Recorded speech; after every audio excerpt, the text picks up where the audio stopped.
Hello, and welcome to Champion Your Culture, the podcast where we dive deep into the heart of leadership and organizational culture. I'm Maryanne McCarty. And I'm George Rogers. Together, we're here to guide you on a journey of personal and professional growth.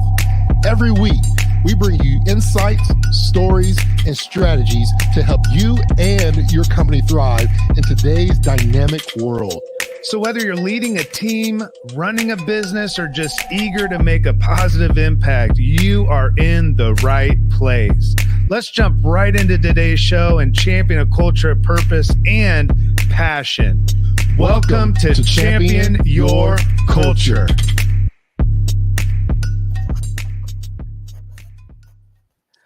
What's up? What's How going you doing, on? friend? I'm doing good. The distance between us is only as far as our hearts. That was both good and cheesy at the same time. I feel like you just read a bad Meijer or Walmart, card that you miss a friend. Yeah, you can tell how much time I spend in the card aisle at CVS for sure. That is awesome.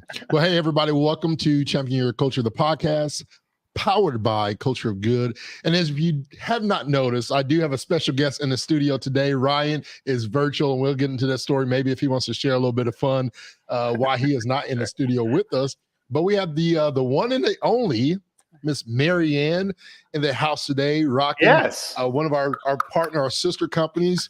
Yes, everybody give it a look. I want to see some claps, some celebrations in the chats there for those who are watching us live on YouTube, LinkedIn, Facebook, Twitter. We appreciate y'all joining us as well. But Maryanne, can you introduce yourself a little bit to the audience?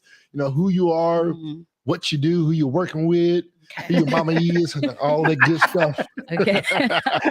Well, thank you guys for having me. My name is Maryanne. I am a recruiter here for TCC. I have been doing recruiting for about 3 years now, so still kind of growing, learning. Of course, recruiting is such a big field, so I'm still learning, trying to understand, just trying to, live as well. So, yeah. Awesome.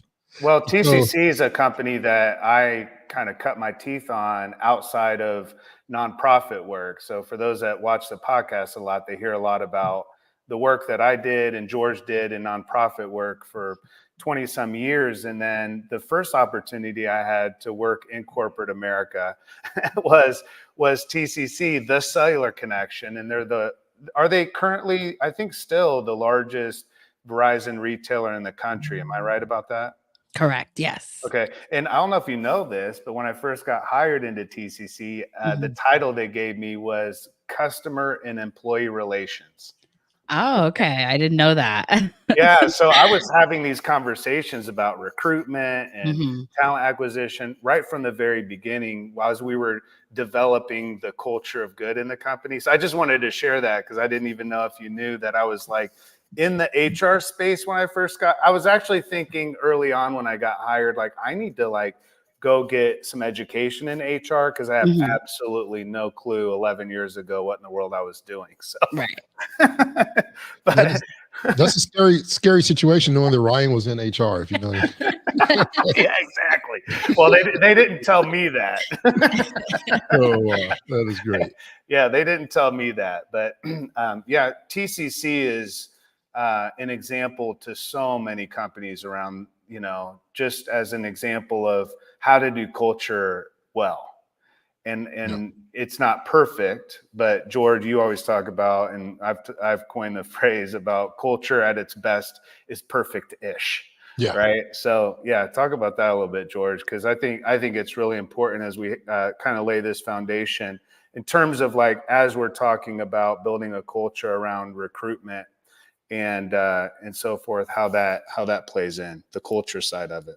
Yeah, I think it goes into the belonging phase when people are looking to join a company, especially in this era in recruitment, is that people are typically not leaving a job just because there's not enough money, right? Money is always a conversation because that kind of makes things go around as the world go around is the coin phrase.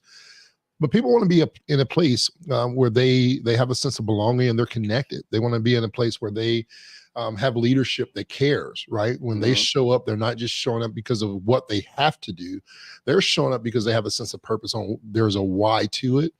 And so when you have organizations such as TCC, who does a phenomenal job, and I'm excited to get in that conversation with some of the branding and all those things, but it's more than just, hey, this is my job responsibilities. It's, what is the atmosphere like? What's the culture like? People are more engaged to those type of questions. Here are my values, right? And how does that align with your values? And so you take all those things and what makes and forms some of that culture feeling of how I feel as an employee, which then impacts, what I believe about this employer. Then I behave different. I show up even in a stressful weekend, or I've been overwhelmed, or I've had a struggle. I show up that next morning because I know that I'm going to be connected with some people that's going to either brighten up my day or see the things I'm going through, right, and create that peace for me, or that atmosphere. Well, what I've gone through matters, but I'm here for you if you want to talk about it, or I'm here to change your atmosphere as well, to give you a different sense of where you've been or where you're going through, to change that dynamic of your mindset. So that culture feeling is so huge. And it's not perfect, but it's perfect-ish. Yeah. Perfect-ish is where it's at. That's all I would say with TCC. Maryanne, talk a little bit. Maryanne has to say about that, because I want to talk she's about nodding a little bit. So I'm interested in just kind of that sense of it, on the culture side of it, because it does impact a lot of things that you do. Yes. Right? Can you share a little bit about your experience? Yeah. So I will touch on the perfect-ish part. That's a good comment, because it is perfect-ish. It may not be fully perfect, but it's perfect enough. And another thing that you mentioned is they want to know that it is more about, obviously money is important, but it's more about, how they're feeling, what's going on in their lives. They're bringing their lives into work a lot more. So that is changing. Before it was, you're keeping these two things separate, but work and home now are in the same line. So I definitely think culture is a very big part of what candidates are looking for in their next roles.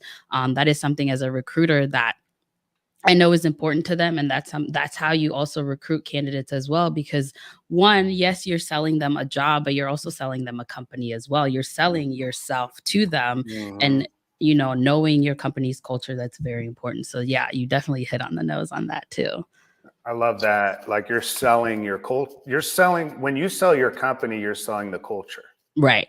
I agree. I agree with that 1,000%. One of the most frustrating things that George and I experience on a week-to-week basis is the lack of intentionality and investment for companies in their culture. And I don't think they fully realize the impact that has on who's coming to even be hired to their company. Because at George's point, like, all things being equal, if I can make an extra 10 cents an hour, that's not going to make the difference. Right. The differentiator, what makes a difference, is what kind of culture am I going to experience? What is this experience going to be like? Like, that's really what you're saying. Here's what your experience is going to be like most of the time, right? It's not perfect, but in a perfect-ish sense, most of the time, here's what the experience at TCC is going to be like. Right. And so in order to tell a compelling story, I would imagine culture needs to be a big part of that. Correct. Yeah. Well, what are some of, let's talk a little bit, because I'm interested in what you're seeing in some of our audience. We have a lot of people in our audience that can relate that's in that same, but what are some of the recruiting trends? Because every industry is different. We've talked a lot right now. One of our clients that we have is in manufacturing. So we see a lot of those different trends, but it's different, especially in the tech world. And I'm coming, I know a little bit about the tech wireless space, coming from, the other side of the repair industry, and working with a Verizon, TCC, or, whoever else want to be competitors. I want, respect the Verizon family, keep it in the house. But what are some of the recruiting trends that you're seeing, and how does that impact how TCC specifically goes out to find candidates especially being proactive in Right. that engagement side.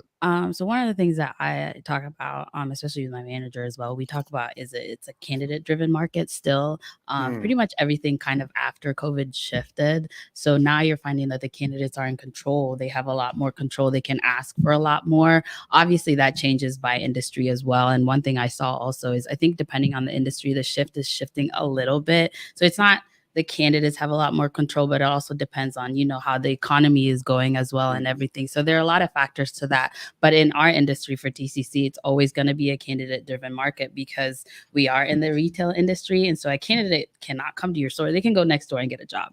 They don't have to come to you. So one is you have to make sure that they know, like we were talking about with the culture, the experience, the benefits, whatever you're offering, you're selling yourself to them. You're selling the company to yourself. And that's one thing that I remind our hiring managers is, yeah, you're hiring someone who's going to be on the sales floor, but also you got to sell yourself first.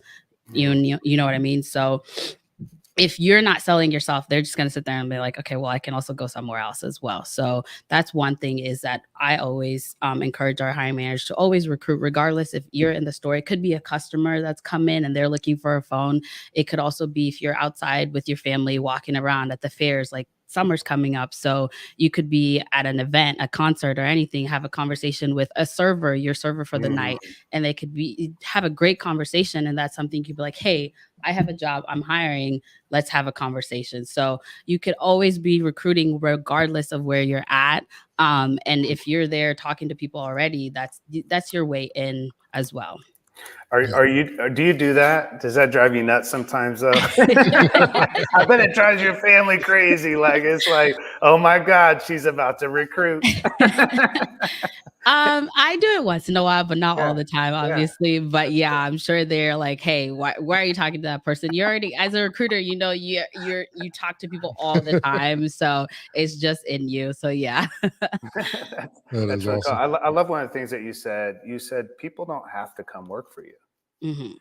And then the question came into my mind right when you said that is, then why would they want to? And then you started talking about the benefits and perks and all of those things. And I think, as a new potential hire, I would be looking for far more, as we've been having this conversation, in terms of, like you had mentioned earlier, people's lives are now at work far more than it was before. So what does that work-life harmony look like? Because it's really difficult to find any balance. And I know that's probably a difficult thing as you're recruiting for retail because it's high-paced. A lot of times, I mean, that's a question too. Are you doing a lot of more of the recruiting for frontline leaders? What layer of leadership or frontline employees out in the field? Like, what is the scope of the recruitment department in terms of who you're looking to recruit?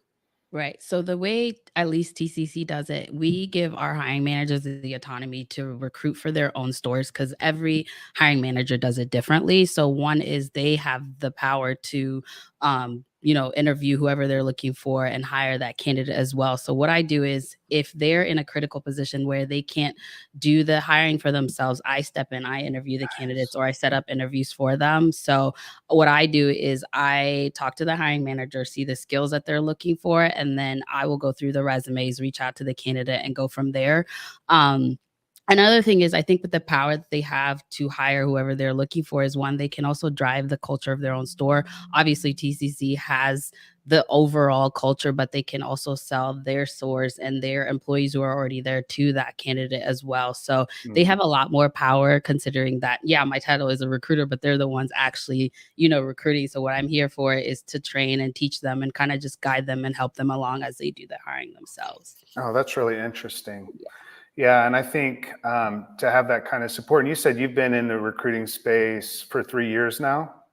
This is great timing to have you on the show because there's a lot of recruiters out there. I don't know. Have you ever been on Reddit? Recruiting hell. It's like a subreddit. Okay, I'll have to send it to you. It's pretty interesting. I don't have anything to add today. I'm sure there's something on my phone because I'm always on there and I'm always amazed. I thought you were going somewhere with this. I thought you. I know. Well, yeah. I probably have one. I could look it up as you guys are talking, but just the world of recruitment right now is so challenging. You brought up the pandemic and the shift around that. And I hear a lot around, candidates saying they've applied for, 2,000 jobs and only got 3 callbacks or, that kind of thing. And, and then the frustration on the recruiter side where people are just ghosting. Correct. Yeah. What other challenges are there around this space? Like what are you finding as being a challenge? So ghosting is a big, and I think ghosting goes both ways. Cause again, hiring managers are busy on the floor. They have things to do. So they may not be, we use Dayforce, so they might be on Dayforce all the time. So, and then the other thing is with the retail industry, again, you have candidates who are on Indeed, they're quick applying. So they may not know what they're applying for. So that's another thing. That's how you lose candidates, because they're quick applying. They don't know what they're applying for. They're just going down a list and randomly just clicking apply because it's quick. They just need their name, their resume, it's already done. So that's it. And so that could be another thing. The other thing is bots. You're finding AI is generating resumes and sending applications in, and there's no person behind that computer that's sending that resume. And so that's another issue. So let's pause here because that's interesting. We had Darian a few weeks ago on from Qualify, and he does a lot of the pre-recruiting stages. And we're talking about the AI challenges that happens here. And so how often are you dealing with that AI, So we have a few. Sometimes you'll have a resume that you see often a lot of times, and you can tell that that's not really a person that's filled out that resume.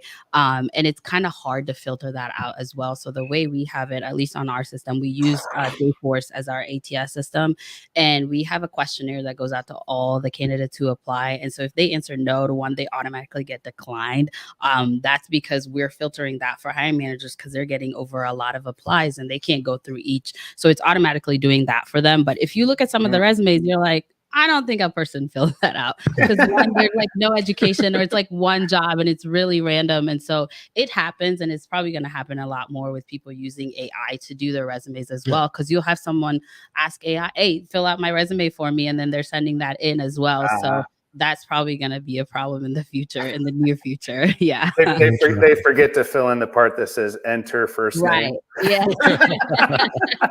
First name, yo. Yeah. Well, this is so interesting, because I never even thought about what happens when AI gets smart enough that it's trying to apply for jobs for itself. Right. Yeah, exactly. I need a job. Pardon me. So I was looking, because I just was at a conference a few weeks ago and was talking about AI. And one of the things that came up that we're seeing, and this is just a research study from Lighthouse Research and Advisory, Ben Eubanks, is that 7 in 10 graduates seekers are using ChatGPT, right? So they're using that through that process. Another thing that stuck out to me that was interesting as well is that candidates now, I don't know if you've experienced this, but you're asking questions on the phone, and candidates are now using ChatGPT to put your question in and generate an answer within minutes. So it looks like they're thinking about it, which is a good thing. You want to see somebody pause and really give some true thought to it. But what's happening is that their AI is generating the answer as you're speaking and giving you a really educated answer. Correct. It's gonna, Maryanne, you're gonna be blessed by the response saying, this is the person we want. Have you seen that happen to you? And then also, are you on the recruiting side using AI at all? No. I don't use it as much. I don't think I've used it at all, honestly. One, because if you're talking to a candidate, they can also kind of tell if you're giving them, generated answers as well. And I haven't seen it on our side, again, because our questionnaire is yes and no. They're multiple choice, so they can't really use ChatGPT to answer it. But I have heard from other recruiters that you can kind of tell a little bit if they're using ChatGPT. And then with other industries as well, when their interviews are multiple parts, so they're doing 1 to 2 to 3 interviews as well. Sometimes they'll have really essay questions, and I'm sure candidates are probably using ChatGPT to answer those questions as well. So that's not surprising, but I try not to use it, because you can kind of tell, especially talking to a candidate, you want to be personable as well. Obviously, you're trying to be professional, but if you're trying to bring them on your side, you may not want to use a whole essay answer or even like really big words, because sometimes Chat GPT will try to do that as well. So yeah. That's kind of what I'm wondering too, is like, how does that work in your world in terms of like what you're looking for? Because I feel like I'm not a great interviewer. When I'm interviewed, Yeah. I just don't feel like I am. I get nervous, or possibly I'm not great at filling out a resume and it's not pretty and it's not cool. How do you draw attraction to yourself from a recruiter if you're looking for a job? If you're really just reaching out, like how do you stand out? Because to me, the world that we live in is all relational. It's like, how do I connect internally so that I'm not just filling out a piece of paper? Like, how do I stand out as a candidate in your world? That's a good question. One is expand on your skills. That is a big one. And for us, that one thing I tell hiring managers as well is, just because the resume doesn't have what you're looking for, go ahead and give that candidate a call. Have a 10-minute phone conversation with them and ask them beyond their resume, because that gives them a chance to sell themselves to you as well. So for me as a recruiter, what I'm looking for they could be like, let's say 3 specific skills. So let's say job experience, mainly not looking for gaps. Gaps are a really big problem. Obviously, one can explain why there's so many gaps on somebody's resume. So it could be like a stay-at-home mom and they, haven't been in the job world for like 5 years. They could explain that. But also, just because they're a stay-at-home mom doesn't mean they have skills that are lacking as well. Obviously, being a stay-at-home mom, that's a lot. They're doing a lot of work. They could transfer that to whatever role that they're looking for. So one is job experience. Another thing is skills as well. If your skills are transferable, that is a thing that you can use to attract yourself to jobs as well. And then lastly is just who you are as a person. So if we're having a conversation and I can tell, hey, you have great personable skills, we're having a communication, it's going back and forth, it's not just me looking at you and you're just answering yes or no, you know what I mean? So those are just kind of the starter things that I look for as a recruiter. And they're very 3 easy things. I'm not looking for the perfect candidate, obviously, because that's not a thing as well. I'm just looking for skills that can transfer and can be taught, or even, we can grow those skills later down the road. Yeah, because I imagine in the war on talent, to get the best talent, what you're hoping for is talent that has the skills and has been developed. Right. But you can do that internally as well in terms of the development of the staff you currently have as well. And I think that's really important to have as part of that. I love the fact that you, as part of the 3 main components that we're looking for to rehumanize the experience. Correct. So what about this person, right? Like, how do we see them as a human being rather than as another number that we have to hit as a KPI or a quota? Which I think is really important. Yeah. George. What's up? You look like you just froze for a second, man. I didn't know if that was you or the camera. I was waiting to see where you're going to go with that. I'm just talking, man. That's what we hear for. That's the whole purpose of the podcast, is to just chat. I was actually just kind of falling, for your words there. Thank you. I appreciate it. Well, I can tell you, I did find something on my phone if you guys want to hear this real quick. That's where I thought you were going. Okay, let's this is not the recruiting hell on Reddit, but this is anti-work, which is a really funny one as well. So let's go ahead and we're gonna do craziest shit in HR real quick as a little break, and then we're gonna come back. Okay. But this craziest shit in HR is brought to you by the Culture of Good.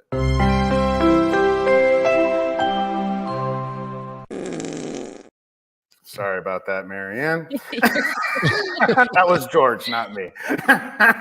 All right. So this is sent in. It says, we were forced back into the office for the culture.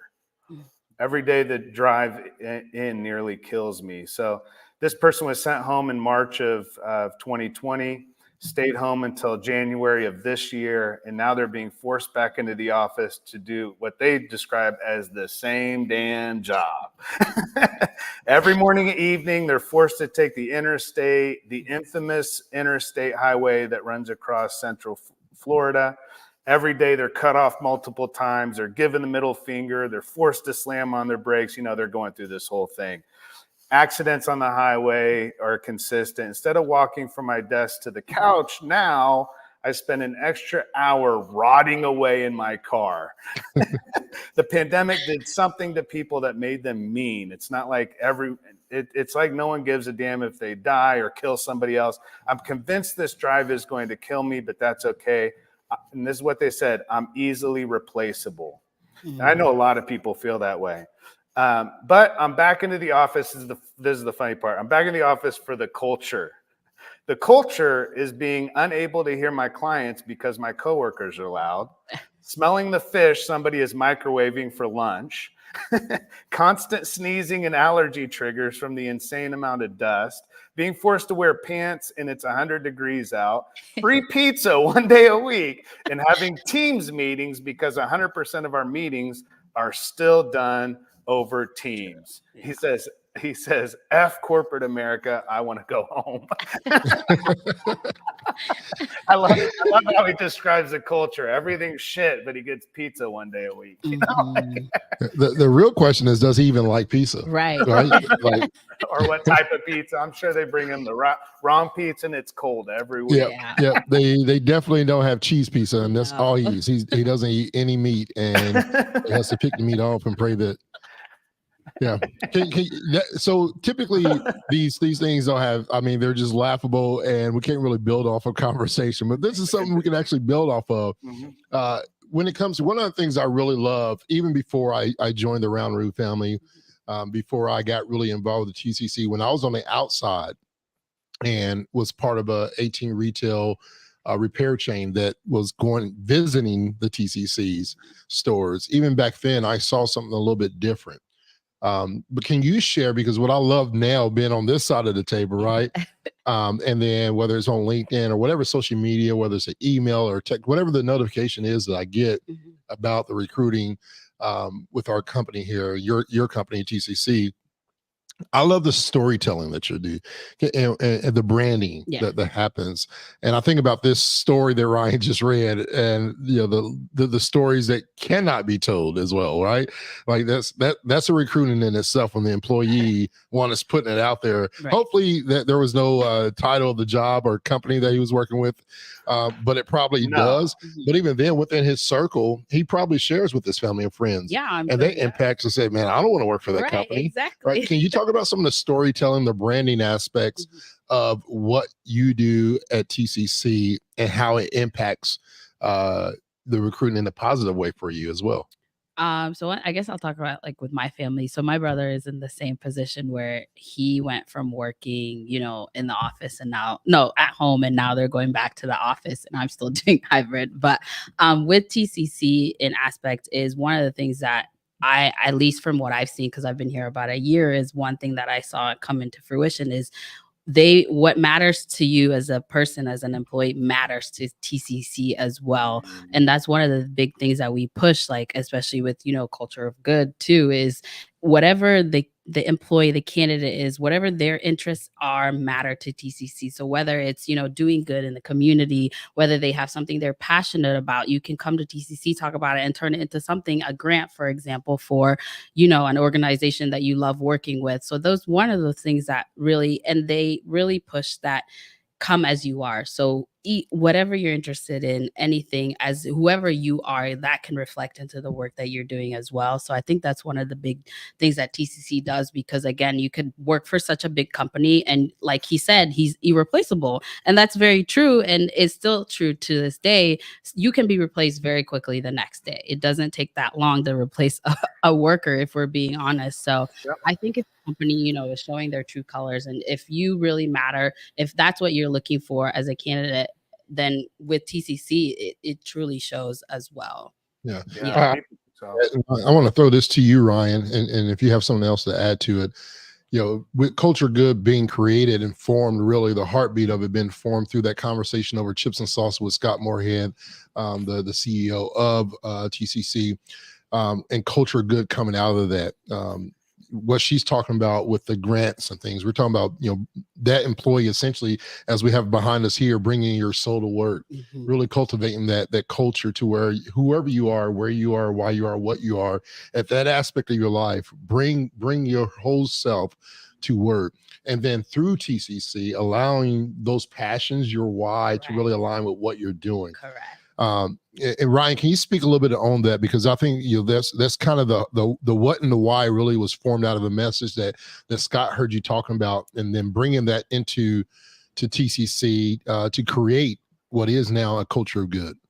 Yeah, I mean, as I mentioned earlier, having spent over 20 years in nonprofit work, everything was very purpose driven. It was anything that we began doing as a mission or as a purpose had to do with serving others and making an impact in the world. And so when I took a step out of that world into corporate, I quickly recognized that there was an opportunity for employees that I looked at as volunteers, because I had been in the nonprofit space for so long. And in the nonprofit space, you have a lot of purpose and not a lot of money.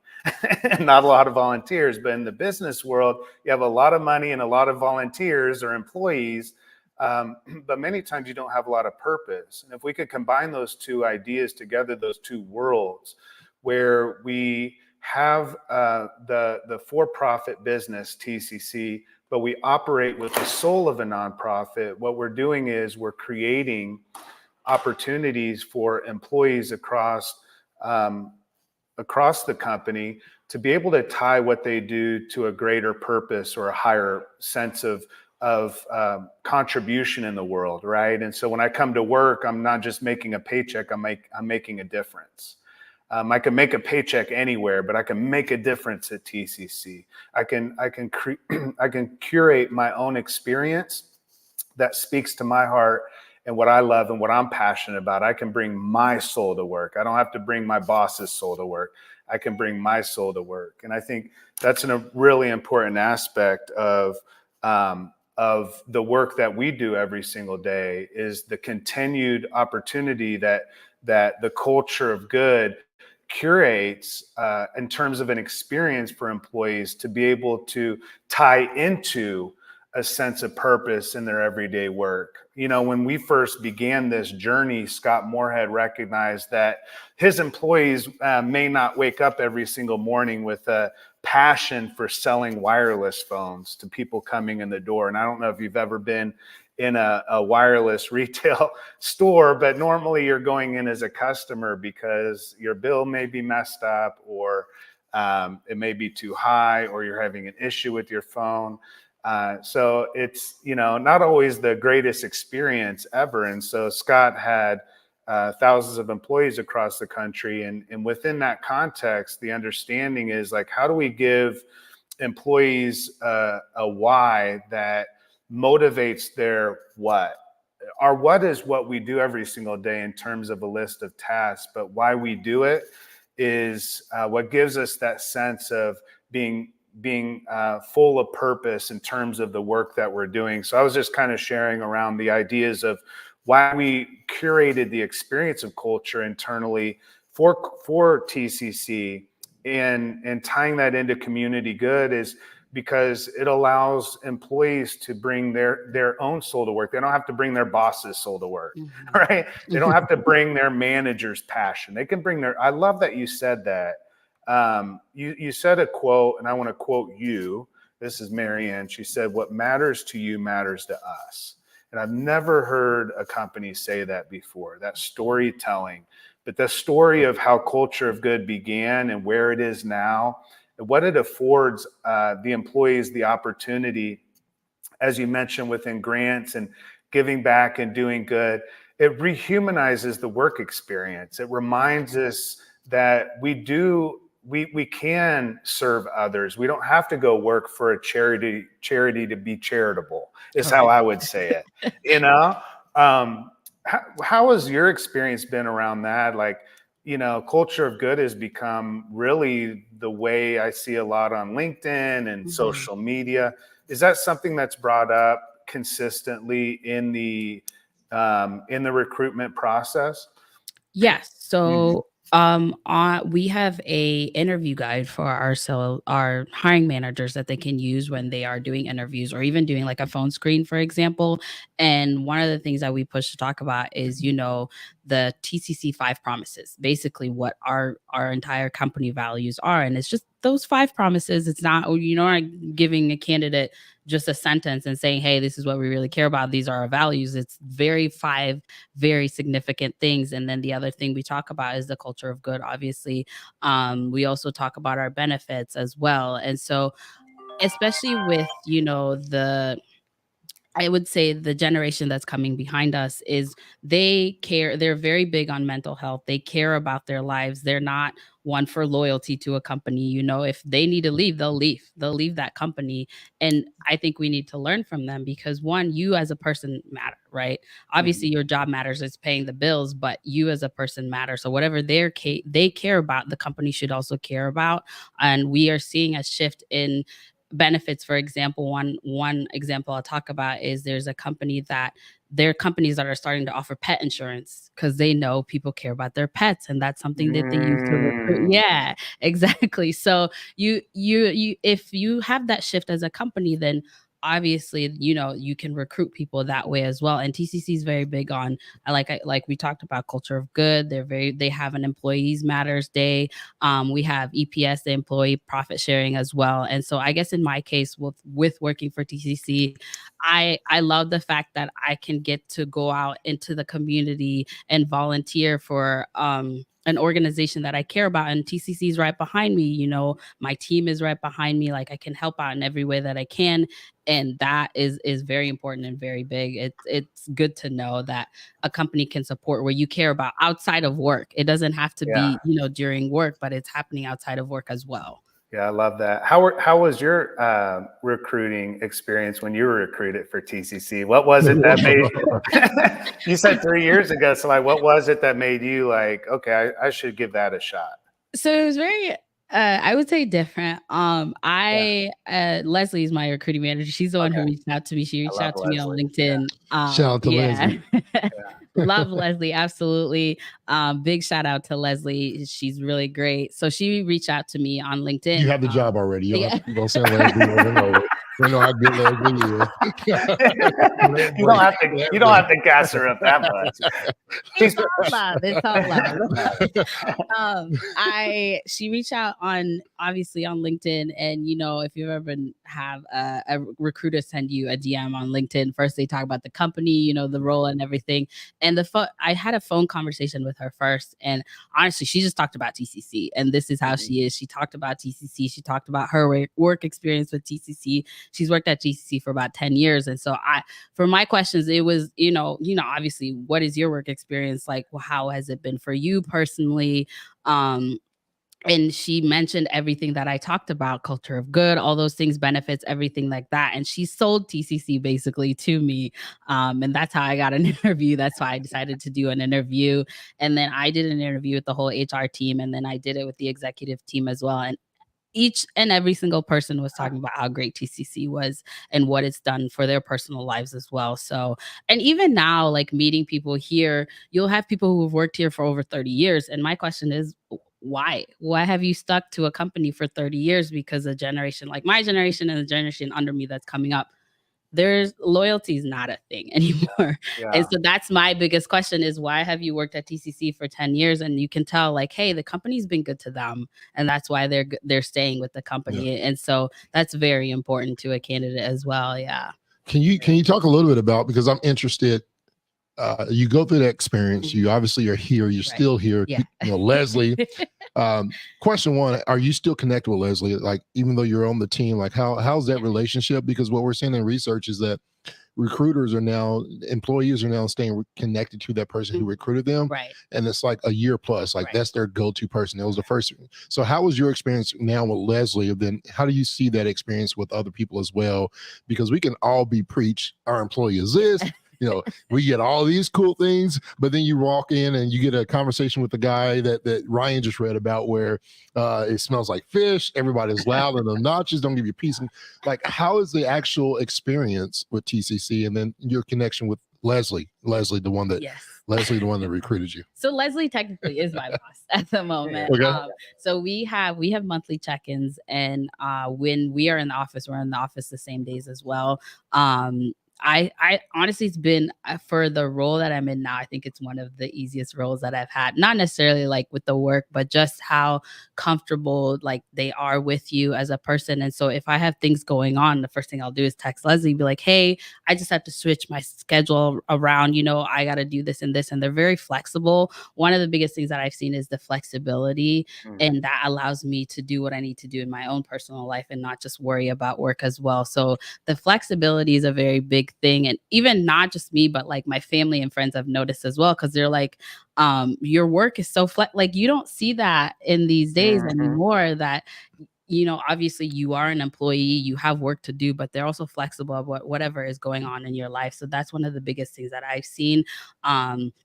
And she knows whatever is going on in my life. Like, I don't have a problem going to her and being like, hey, I have an issue in this, because back in the day, if you had a problem and it was affecting your work, that could be something that you were fired for whatever it may be, or you just might not be comfortable with your hiring manager or your boss to bring that up. And so I think with that shift, and if your personal life is affecting your work life, something has to give. And so I think if they're involved, or at least they know what's going on, then they can understand how better to help you. So then you can do what you need to do at work as well. Yeah. Ryan, you talk about this a lot, that culture, when it comes to culture, the things that it takes. And one of the things that when I'm hearing her talk, I hear that word trust, right? I'm comfortable enough to have that trust. That's, you know what I'm saying? That you hear that as well, Ryan? Well, I heard that. And immediately what came up in me, what I was going to mention is we've not, within TCC, I've never heard anyone really talk about that much. It's kind of built into the culture. It's like you kind of know that you can go to Leslie. Right. We don't we're not having like programming on how do we build a culture of trust. And I think it goes back to those 5 promises rather than calling them values. I wonder if there's some psychological benefit to calling them promises, that we're doing our best to live up to these. We're making these promises, which means it has 0 value without action. I think what's interesting about values historically, just I think in a workplace kind of made us feel good that our company has values and it's on the wall. Right.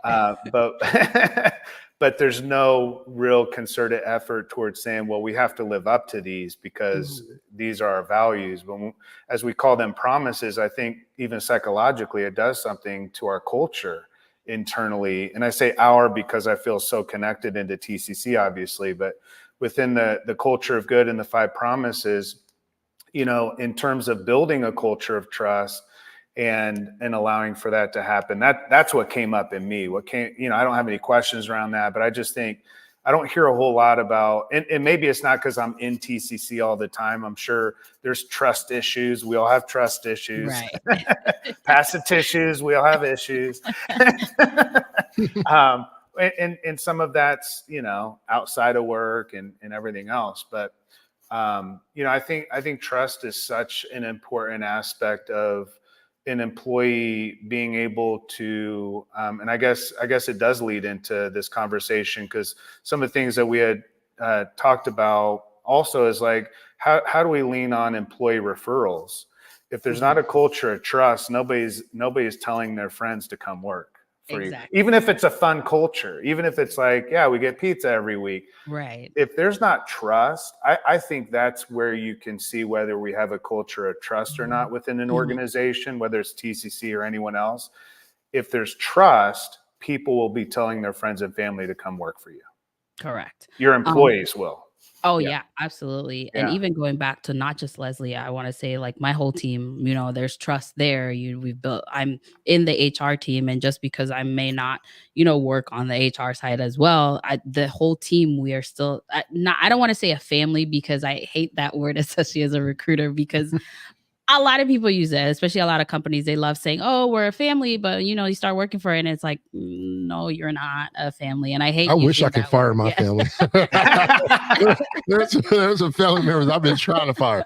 I'm joking. And that word, I just hate that word, especially when Yeah. companies use it, because it's like it's not showing, it's not, you don't see it on the other side. But back to your question with employee referrals, that's one of the biggest ways that you can recruit as a hiring manager, because the employees on your floor, your employees, they know people like them who can, work Yeah. or have the skills as them. So that's one of the things that you can use. And we do have an employee referral program as well.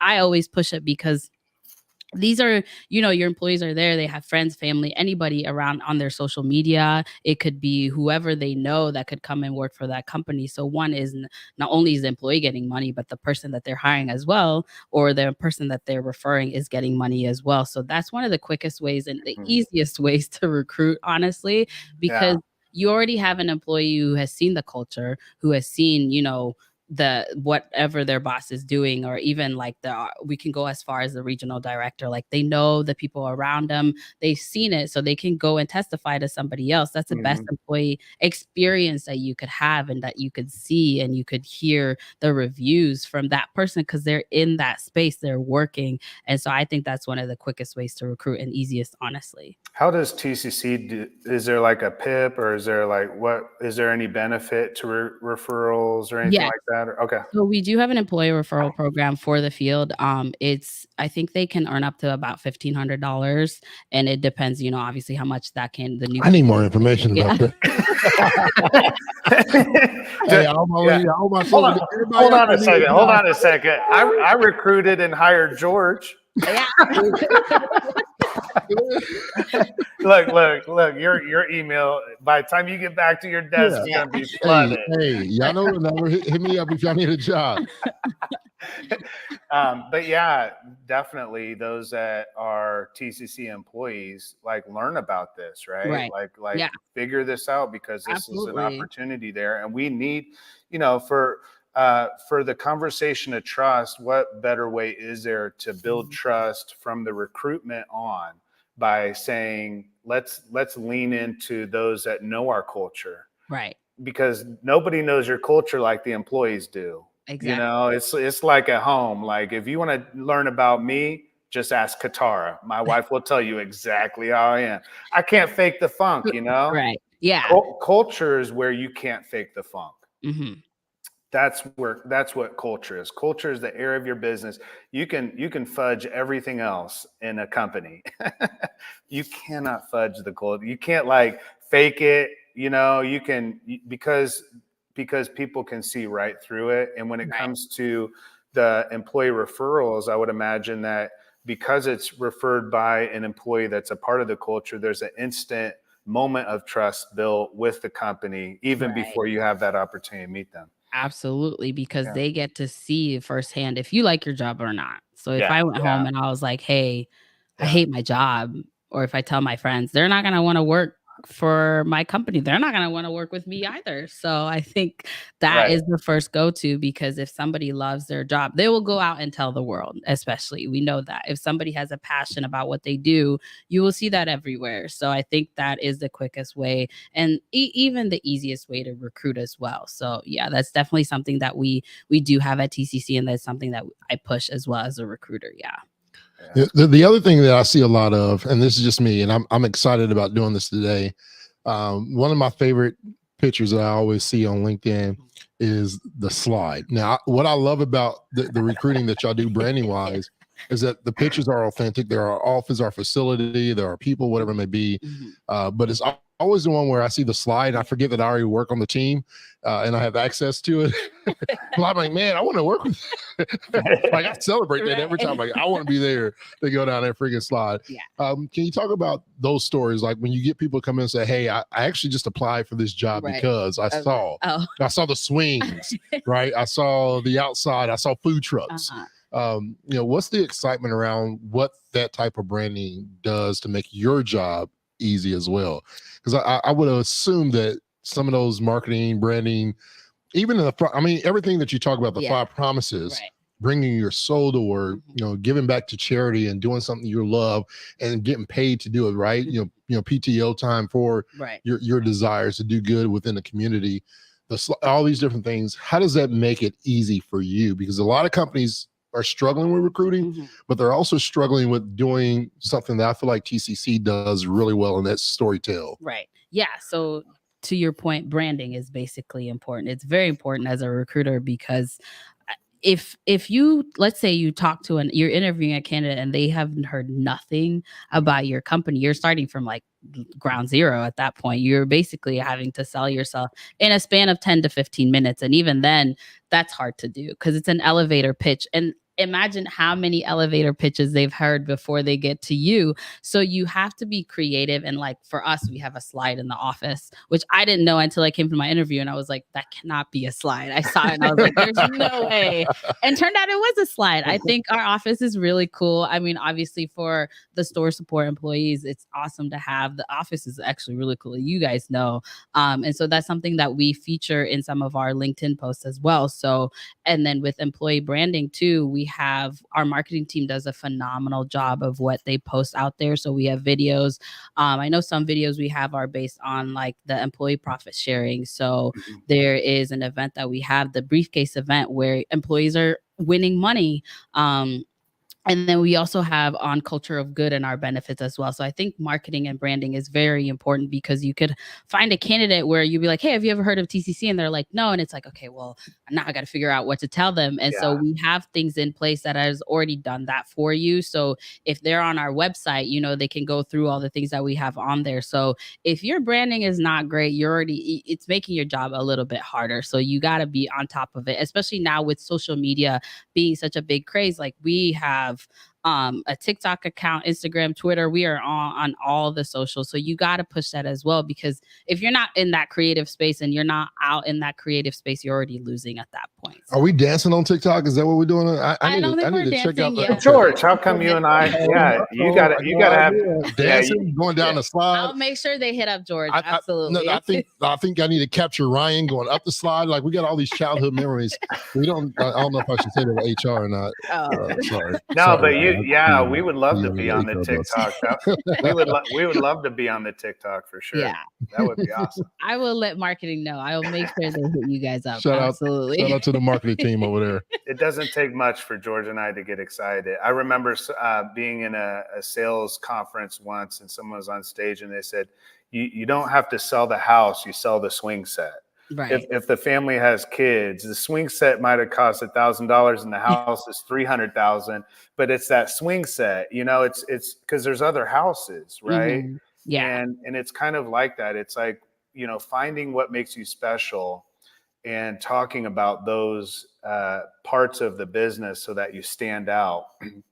I have something that George said. He said, I love the storytelling. I'm curious around what you love about your work. About my work. So when I graduated college, I graduated like in the midst of the pandemic. Okay. I come from a science background. I had nothing to do with recruiting. And when I graduated, a friend of mine was like, hey, why don't you come recruit with me while you're looking for a job? And I was like, okay, I'll do it. I'll try it, you know? And then that's really how most recruiters start out. If you ever have a conversation with a recruiter, it's really that. There's a meme by on accident. Yeah, exactly. It's like a fish that jumps into a pond and then you're stuck in the pond forever. Yeah.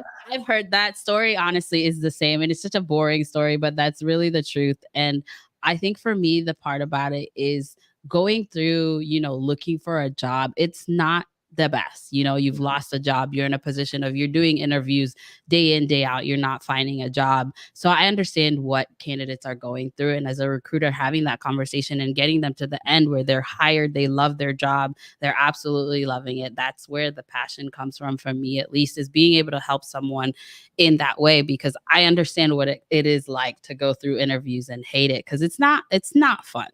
Yeah, it is not fun to pitch yourself to however many recruiters, and then you get that email, oh, unfortunately, we're going with somebody else. So that's really where I find the passion for recruiting. And, you know, just talking to people, getting to learn more about them. That's also a good part, because then you're also practicing as yourself, because you are talking to very different people, very different, coming from different cultures. So it helps me grow as a person as well.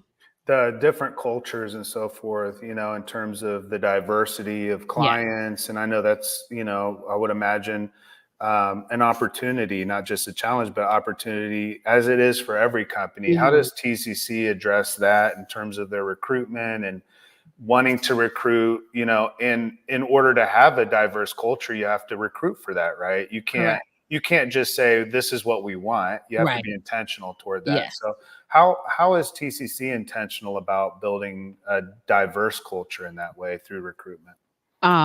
One, the diverse culture that we have is we have ERG groups, so like the resource groups, the different ones that we have. So I know we have like a prayer encouragement group, we have a sage group, we have a mental health group, there's an artistic one, outdoors one. There's so many.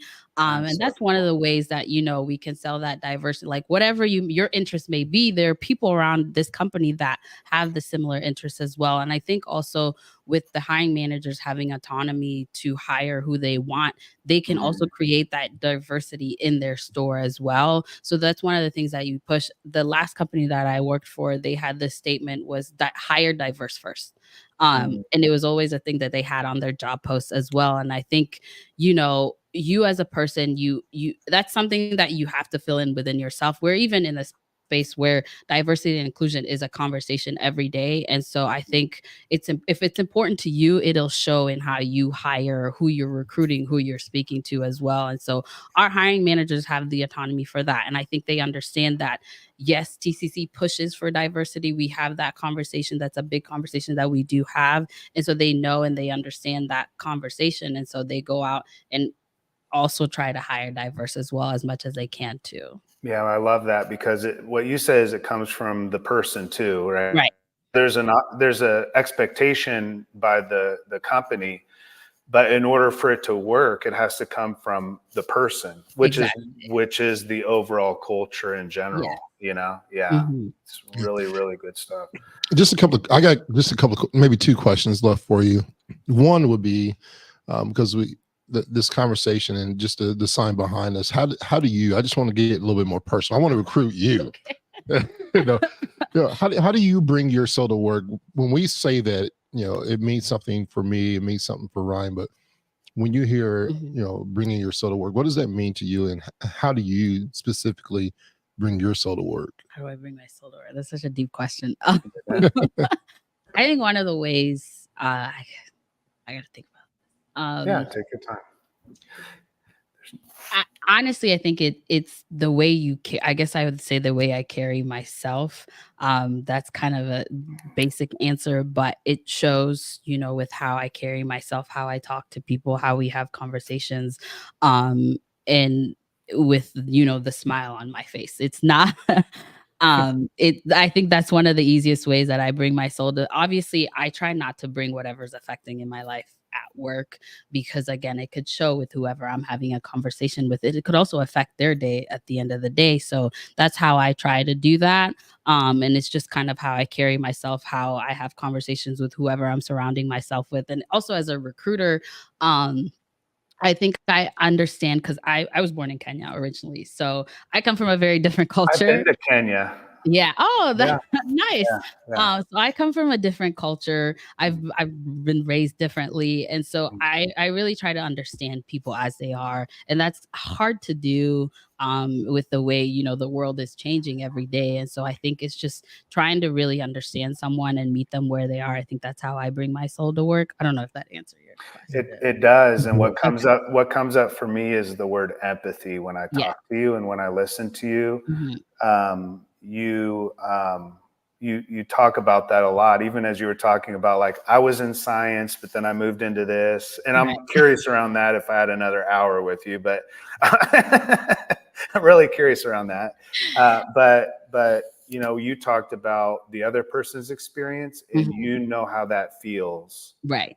And you want them to have a good experience. You want them, and so in terms of thinking about, even as you talked about how you bring your soul to work, in terms of how you carry yourself, and then how you interact with people, and that shows a level of empathy. And I just want to champion you in that as well, as because I can see that that's how you lead. your life, but also your work, is through the power of empathy. And that's amazing. So thank you for doing that. Yeah, no, thank you for having me. Yeah, it's great. George, did you have anything else? I think that she answered. Then the other question was just like, I always like to get a little personal at the end and, make people think. But is there anything on your heart, or if there's anything that you can share for other recruiters out there to encourage them, even if they're especially those that they're in the industry of retail like you are, and maybe just in general recruiting? Is there something a message that you want to just shout out, and your last final words today on the Champion Your Culture podcast? I would say keep going. Recruiting is such a big field and it can get really monotonous. It's the same process over and over again. You're calling someone, you're having a conversation, you're trying to push them for an interview. So I would say, we always talk about standing out as a recruiter, but even then, keep going. It does get hard sometimes. It gets monotonous. You're doing the same thing over and over again. And that's really one of the things that for recruiting at first I didn't understand, and I got into it and I was like, oh, okay. The Energizer Bunny keeps going you just and have going. to keep going. But I keep going, try to, find the fun in it. And again, like I said, the passion is always finding, someone a job at the end of the day, but you're also networking. So you're meeting a lot of people and you're putting yourself out there. You're putting yourself in different spaces. So I would say keep going. There's always a light at the end of the tunnel. It's such a dumb statement, but it rings true. It rings very true. You just have to keep going. You have to find that happiness, the little moments that, you find, because at the end of the day, you might be helping someone who's been out of a job for like 6 months or a year, or they have their families on their shoulder and they really need something. And I think bringing somebody happiness brings, me happiness, or at least a little bit at least knowing that I may not be a doctor or I may not be a soldier. I'm not out there. You can't see my work, but it's happening. If I'm putting someone out there and that in turns is them feeding their family, I think I'm doing a small part in helping them. So I would say keep going. Yeah. I love it. I want to end by saying 2 comments that people put on the chat. One from Josh Fancher. George is a masterclass boss recruiter. Best boss I've ever had. Honestly gave me the confidence to start my career I'm currently in. Right. That's what you're talking about, Maryanne. That's power. That's powerful. Exactly. Yeah. Right? And then from Richard Flores. Let's go. Maryanne is an amazing recruiter. So I just wanted to say those. Shout out to everybody that's been with us Shout out to Richard. Shout out to Josh. Yeah, absolutely. I'm proud of that kid. This has been such a joy to have you on the show, and I've learned so much. We go to a lot of conferences with HR people, talk to a lot of recruiters, talent acquisition folks, and this conversation was very informative and also inspirational. So thank you for being with us today. It was awesome. No problem. Thank you, you guys. I appreciate you so much. It's been really fun chatting with you guys and getting to know you as well. So awesome. I appreciate that so much. Thank you for giving me. The good thing is our offices aren't too far away from each other. True, yeah. Anytime you're the fly. Yeah. So as always, we'll say this last part together. George and I are going to say something, and then together we're going to say champion your culture. All right. Okay. All right. And so thank you all for joining with us today. And we're excited again to have Maryanne with us and the conversation that we had today. We're going to be back next week. We're excited about the conversation. We'll continue around building a culture that you can champion and also champion your team. So we will see you back all here next week on Champion Your Culture. Thank you for tuning in to Champion Your Culture. We hope today's episode has sparked new ideas and inspiration for your journey in leadership and cultural development. Building a culture good is a collective effort. If you found value in conversations today, please subscribe to our podcast. Follow us on your favorite platform and share this episode with your friends and colleagues. Your support helps us reach more people and spread the message of impactful leadership and positive cultural change. Don't forget to visit cultureofgood.com to explore how you can become a certified culture champion. Every week, we're here to bring you insights and strategies that matter. So join us again for more empowering discussions. Let's continue to champion a culture of purpose and passion together. Until next time, keep leading with heart and let's make a positive difference in the world. And we'll see you next week on Champion Your Culture.